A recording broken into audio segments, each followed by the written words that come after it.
يا أيها الذين آمنوا لا تقربوا الصلاة وأنتم سكارى حتى تعلموا ما تقولون ولا جنبا إلا عابري سبيل حتى تغتسلوا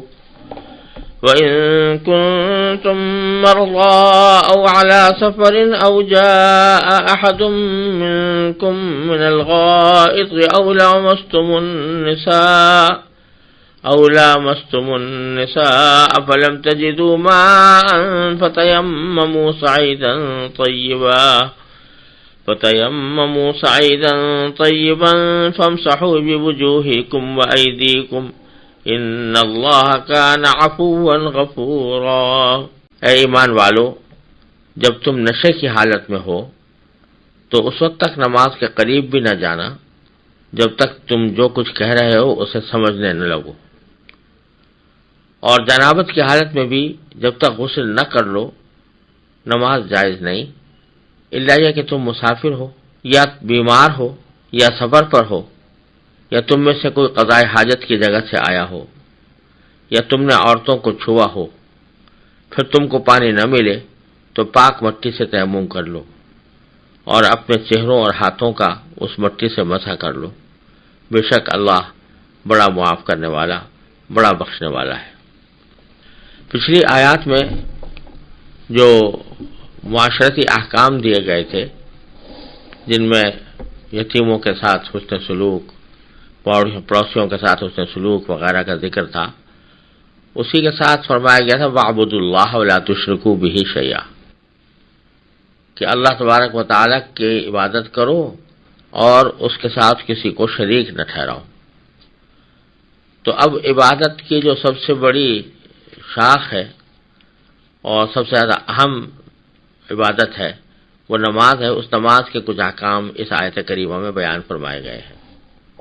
سب سے پہلے تو یہ حکم دیا گیا ہے کہ ایمان والو جب تم نشے کی حالت میں ہو تو اس وقت نماز کے قریب بھی نہ جانا۔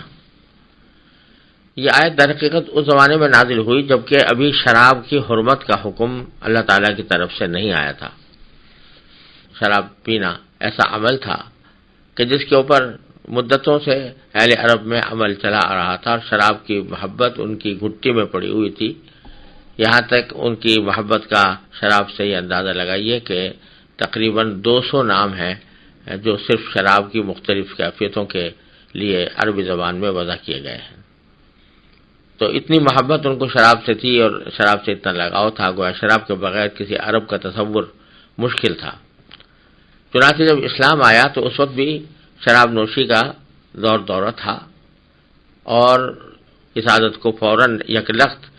ایک ہی حکم سے چھڑوا دینا یہ مشکل تھا، لہذا شروع میں اللہ تبارک و تعالی نے اس کی واضح حرمت کا حکم نازل نہیں فرمایا تھا۔ چنانچہ شراب نوشی کا جو عمل تھا وہ اہل عرب کے اندر چلا رہا تھا، اور جو حضرات مسلمان ہوتے تھے شراب کی حرمت کا حکم نہیں آیا تھا اس لیے وہ شراب نوشی کرتے تھے۔ تو اسی سلسلے میں ترمذی میں ایک روایت ہے جس کو انہوں نے سند حسن، جس کی سند کو سند حسن قرار دیا، یعنی اچھی سند کے ساتھ وہ حدیث مروی ہے کہ شراب کی حرمت سے پہلے ایک دفعہ حضرت عبدالرحمن بن عوف رضی اللہ تعالیٰ عنہ نے بعض صحابہ کرام کی گھر پر دعوت کی تھی جس میں شراب نوشی کا بھی انتظام تھا جیسا کہ عام معمول تھا۔ جب یہ سب حضرات کھا بھی چکے اور شراب بھی اس میں پی گئی تو مغرب کی نماز کا وقت ہو گیا۔ اکثر روایتوں میں تو یہ ہے کہ حضرت علی رضی اللہ تعالیٰ عنہ کو امام بنایا گیا، اور بعض روایتوں میں یہ ہے کہ عبدالرحمن بن عوف کو امام بنایا گیا۔ ان سے نماز میں قل یا ایھا الکافرون پڑھتے ہوئے غلطی ہو گئی، اور غلطی بھی معمولی نہیں، سخت غلطی ہو گئی قل یا ایھا الکافرون پڑھتے ہوئے۔ تو اس موقع پر یہ آیت کریمہ نازل ہوئی جس میں تنبیہ کر دی گئی کہ نشے کی حالت میں نماز کے قریب مت جانا، کیونکہ جب تک کہ جان نہ لو کہ تم کیا کہہ رہے ہو، کیونکہ نشے کی حالت میں انسان کو ہوش نہیں رہتا کہ اس کی زبان سے کیا نکل رہا ہے۔ تو اس وقت میں نماز کے اندر اگر وہ تلاوت کرے گا تو تلاوت کے اندر اس قسم کی غلطی ہونے کا امکان واضح ہے، لہذا آئندہ تم اس نشے کی حالت میں نماز نہ پڑھو کے قریب مت جانا یا نماز نہ پڑھنا۔ یہاں صراحتاً شراب کو حرام نہیں قرار دیا، نشے کو حرام قرار نہیں دیا، بلکہ یہ کہا کہ نشے کی حالت میں نماز کے قریب مت جانا۔ یہ یہاں سے خود بخود اس بات کی ایک دلالت اور ایک اشارہ ہو گیا کہ یہ شراب کوئی اچھی چیز نہیں ہے جو نماز سے انسان کو روکا جا رہا ہے کہ اس حالت میں نماز کے قریب مت جانا. تو ایک اشارہ دے دیا گیا کہ یہ شراب کوئی اچھی چیز نہیں ہے اور کچھ بھائی نہیں ہے کچھ عرصے کے بعد اس کو باقاعدہ حرام ہی قرار نہ دے دیا جائے. تو اس واسطے اس میں ایک اشارہ موجود ہے شراب کی آئندہ نازل ہونے والی حرمت کی طرف. بعد میں پھر شرعی حکم آ گیا حرمت کا، جس کی تفصیل آگے انشاءاللہ سورہ مائدہ میں آئے گی. تو ایک تو حکم یہ دیا اس آیت کریمہ نے کہ نشے کی حالت نماز کے قریب نہ جانا جب تک کہ تم پہچان نہ لو کہ تم کیا کہہ رہے ہو. ولا جنوباً، دوسری حالت جس میں نماز کے قریب جانے سے منع کیا گیا وہ جنابت کی حالت ہے، یعنی ایسی حالت جنابت کی جس میں انسان کے ذمہ غسل فرض ہو گیا ہو. تو غسل کیے بغیر نماز عبادت کرنا یعنی نماز پڑھنا، یہ اس کو منع کیا گیا کہ جنابت کی حالت میں بھی اس وقت تک نماز نہ پڑھو حتیٰ تغتسلوا، جب تک کہ غسل نہ کر لو. البتہ بیچ میں ایک استثناء دیا گیا الا عابری سبیل. ہاں اگر تم سفر کی حالت میں ہو، مسافر ہو اور نماز کا وقت آ گیا ہے اور تم حالت جنابت میں ہو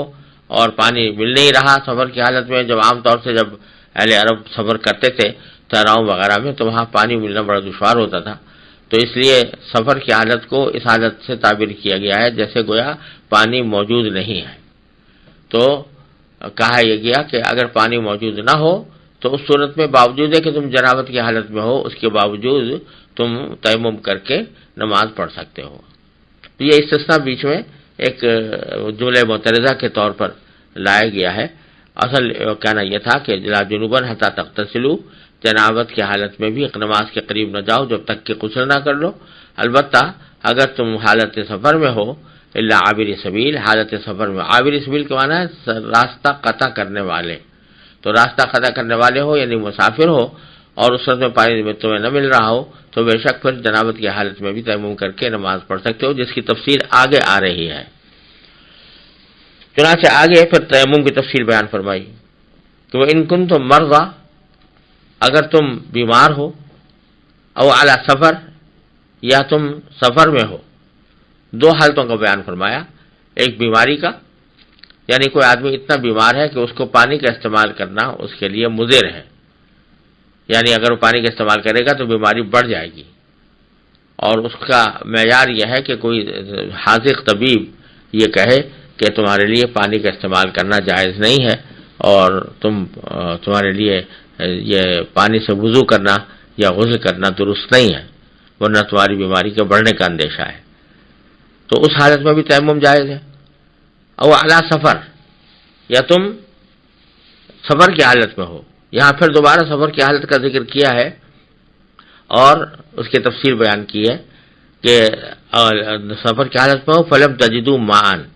اور پانی تمہیں میسر نہ ہو، پانی نہ مل رہا ہو، اور حالت تمہاری ایسی ہو کہ یا تو تمہیں وضو کی حاجت ہو یا غسل کی حاجت ہو. تو وضو کی حاجت کا ذکر کرتے ہوئے فرمایا او جاء احد منکم من الغائط، کہ تم میں سے کوئی آیا ہو اس جگہ سے جہاں سے قضاء حاجت کی جاتی ہے. غائط اصل میں عربی زبان میں نشیبی زمین کو کہتے ہیں، اور وہاں اس زمانے میں رواج یہ تھا کہ جو دیہاتی معاشرے تھے وہ گھروں میں اپنے بیت الخلاء نہیں بناتے تھے بلکہ گھروں سے باہر جا کر وہ اپنی حاجت سے فارغ ہوا کرتے تھے، اور عام طور سے اس کے لیے کسی نشیبی زمین کا انتخاب کیا جاتا تھا، اس لیے اس کو غائط کہتے تھے. جب اس جگہ کو غائط کہا جاتا تھا جہاں قضاء حاجت کی جائے تو بعض اوقات قضاء حاجت کو بھی غائط کہہ دیتے تھے. تو اگر تم میں سے کوئی شخص قضاء حاجت کر کے آیا ہے جس کے معنی یہ ہے کہ اس کا وضو ٹوٹ گیا ہے تو اس کو وضو کرنے کی ضرورت ہے، تو اس وقت بھی اگر پانی نہیں مل رہا تو تیمم کرنا جائز ہے. اور دوسری حالت بیان فرمائی او لامستم النساء، یا تم نے عورتوں کو چھوا ہو. لفظی معنی چھونے کے ہیں لامستم النساء، لیکن یہ باب مفاعلہ کے اندر لمس تو کہتے ہیں چھونا، اور ملامسہ جب باب مفاعلہ میں جاتا ہے تو اس کے معنی ایک دوسرے کو چھونا، یعنی اس میں ایک اجتماعی کیفیت پیدا ہو جاتی ہے، دو آدمیوں کا باہم ایک دوسرے کو چھونا، اور یہاں مراد اس سے مباشرت ہے یا صحبت کرنا، ہم بستری کرنا ہے، کہ اگر تم نے خواتین سے ہم بستری کی ہو تو اس کی وجہ سے تمہارے ذمے غسل واجب ہو گیا ہو اور پانی نہ مل رہا ہو، فَتَيَمَّمُوا صَعِيدًا طَيِّبًا، تو تم تیمم کر لو پاک مٹی سے، پاک مٹی سے تیمم کر لو۔ تیمم کے لفظی معنی عربی زبان میں قصد کرنے کے آتے ہیں، ارادہ کرنے کے، تو لفظی معنی ہوا تیمموا صعیداً، ارادہ کر لو اس مٹی کا جو پاک ہو، طیب ہو۔ لیکن پھر اب یہ لفظ اصطلاح ہو گیا اس خاص عمل کے لیے جو وضو کے قائم مقام ہوتا ہے، اور اس کی تفصیل اگلے جملے میں بیان فرمائی ہے کہ فَامْسَحُوا بِوُجُوهِكُمْ وَأَيْدِيكُمْ، کہ اپنے چہروں اور ہاتھوں کا اس مٹی سے مسح کر لو، یعنی مٹی پر ہاتھ مار کر اور پھر اس کو اپنے چہرے پر پھیر لو اور ہاتھوں پر پھیر لو، تو یہ تیمم ہو جائے گا اور یہ وضو کے قائم مقام ہو جائے گا۔ بظاہر تو یہ لگتا ہے کہ مٹی کو اپنے چہرے پر ملنے یا اپنے ہاتھوں پر لگانے سے طہارت کیسے حاصل ہوگی؟ طہارت تو پانی سے حاصل ہوتی، اس سے پاکی حاصل ہوتی،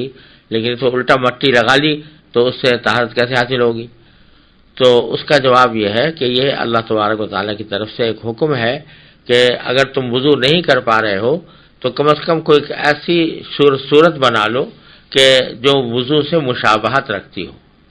اس وضو سے مشابہت کا عمل کر کے تم ایک طرح سے اس اصل حکم کی یادگار پر عمل کر لو گے، تو وہ ایک یادگار جو ہے تمہارے لیے اصل وضو کے قائم مقام ہو جائے گی۔ اور یہیں سے یہ بات بھی معلوم ہو رہی ہے کہ عبادات وغیرہ میں خاص طور پر جو اللہ تعالیٰ کے احکام ہوتے ہیں، یہ شریعت کے احکام ہوتے ہیں، اس میں عقلی گھوڑے دوڑانے کی گنجائش نہیں ہوتی۔ یعنی آدمی یہ سوچے کہ وضو سے تو میں کم از کم میرا چہرہ دھلتا، میرے ہاتھ دھلتے، اور یہاں مٹی سے کیا نہ ہاتھ دھلیں گے یا کیا منہ دھلے گا، بلکہ تھوڑا سا مٹی لگی نہ جائے چہرے کے اوپر تو اس سے اور زیادہ بدنمائی پیدا ہو جائے۔ لیکن یہ عقلی دلیل یہاں کارآمد نہیں ہے۔ عبادت میں اللہ تبارک و تعالیٰ نے جس طرح حکم دیا اسی کے مطابق عمل کرنا ضروری ہے۔ تو یہاں اللہ تعالیٰ نے حکم یہ دے دیا کہ اگر پانی نہیں مل رہا ہے تو پھر تمہارے لیے جائز ہے کہ مٹی سے تیمم کر لو، وہ تمہارے لیے وضو کا قائم مقام بن جائے گا۔ یہاں یہ بھی سمجھ لیجئے کہ دو حالتیں بتائی ہیں تیمم کے جواز کی، ایک بیماری اور ایک سفر۔ بیماری میں جیسا پہلے عرض کیا یہ ضروری ہے کہ کوئی حاذق طبیب یہ کہے کہ پانی استعمال کرنے سے بیماری کے بڑھنے کا اندیشہ ہے، اور سفر کے اندر یہ ضروری ہے کہ پانی نہ ملے۔